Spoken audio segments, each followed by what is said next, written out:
First Amendment is composed of five things that a person can expect in the United States of America.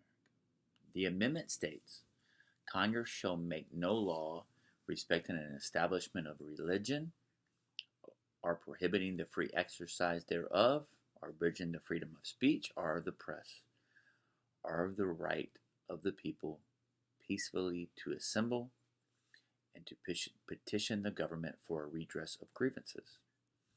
It is my personal belief that the most overlooked part of the First Amendment is the right of the people peacefully to assemble.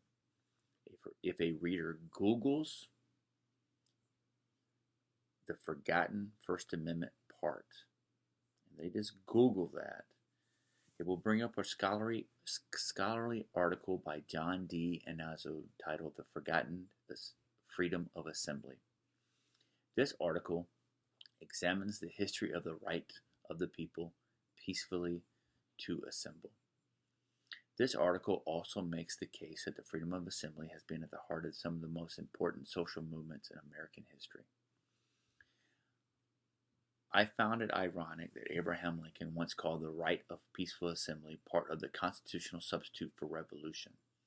This is ironic to me because he mentions that, and he is also one of the few presidents to suspend the writ of habeas corpus as President of the United States. There are several court cases that have impacted American society that have defined the right of the people peacefully to assemble. Three of the court cases that have helped shape this part of the First Amendment are the following: Edwards versus South Carolina, 1963; the Village of Skokie versus National Socialist Party, 1978. I could be mispronouncing the village name wrong. And Matson versus Women's Health Clinic, 1994. The first court case was Edwards versus South Carolina, 1963, that I read about. This case involved people who marched against the implementation of segregation laws of South Carolina. During this peaceful protest, some of the protesters were arrested for making their views known while protesting desegregation laws. The Supreme Court ultimately overturned these convictions because they violated their right to peacefully assemble and protest.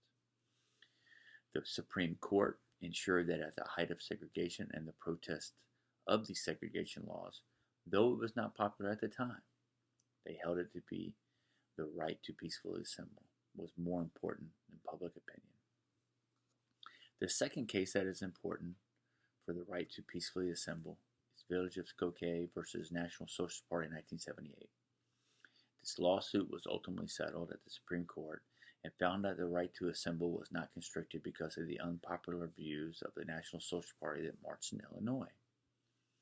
In a day and age that social media has the viewer or the person who is leading the cause regretting their expression for a cause or belief in the modern American society, this Supreme Court ruling is often quoted as the reason why we should respect the right to assemble, but we do not have to respect the cause. The third court case that is important for the right to peacefully assemble is and was Matson versus Women's Health Clinic. Florida courts put some restrictions on peacefully assembling in front of abortion clinics. The Supreme Court, in the end, said that these new restrictions did not violate the right to peacefully assemble as per the First Amendment. Now, the application to modern society for all three of these cases is vital to the underpinnings of our country. In my opinion, all of these cases involve the peaceful assembly of persons who had a goal of protesting or marching in a cause they believe to be right. The cases all touched on important issues that are still protested to this day in the 21st century: civil rights, peacefully assembling or marching for a cause that is not in favor, and abortion. As we go forward in 2016, these court cases make the foundation of peacefully assembling by all people their right. On a personal note, I did not know the importance of all of the parts of the First Amendment until I read some of these sources. This part of the amendment could well be forgotten, as John D. Inazzo wrote in his scholarly article titled "The Forgotten Freedom of Assembly."